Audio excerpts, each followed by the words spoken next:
बिस्मिल्लाहिर्रहमानिर्रहीम। अस्सलामुअलैकुम। आप देख रहे हैं ताज 92 न्यूज़। नजर डालते हैं आज की हेडलाइंस पर।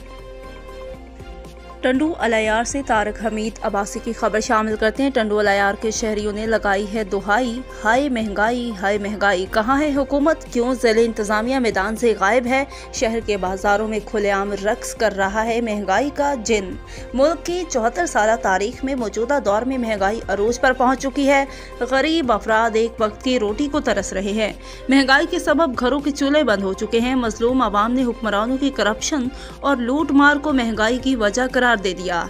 तफसीलात के मुताबिक टमाटर 300 रुपए किलो, गोभी 200 रुपए किलो, मुर्गी का गोश्त 460 रुपए किलो, दूध 180 रुपए किलो, पेट्रोल 235 रुपए किलो लीटर। दवाओं की कीमतों रोजमर्रा की सूरत हाल में 200% का इजाफा। फी रोटी 20 रुपए फरोख्त हो रही है, जबकि आटा 110 रुपए किलो, चीनी 80 रुपए किलो, दालें 150 रुपए किलो फरोख्त हो रही है। जबकि बिजली का माहाना बिल 3000, गैस का बिल 1500 रुपए, पीने का पानी भी पैसों में फरोख्त हो रहा है। टंडू अलायार के शहरी अब्दुल वहीद कायम खान ही जमात इस्लामी के आशिक हुसैन खानजादा, अवाम नेशनल पार्टी के ज़िले सदर मीरबाज खान पठान और दीगर ने नेशनल प्रेस क्लब की रिपोर्टिंग टीम से गुफ्तगू करते हुए कहा कि उन्होंने कहा ज़िले इंतज़ामिया सर्द खानों में जाकर सो चुकी है। महंगाई को कंट्रोल करने के लिए कोई इकदाम नहीं किए जा रहे।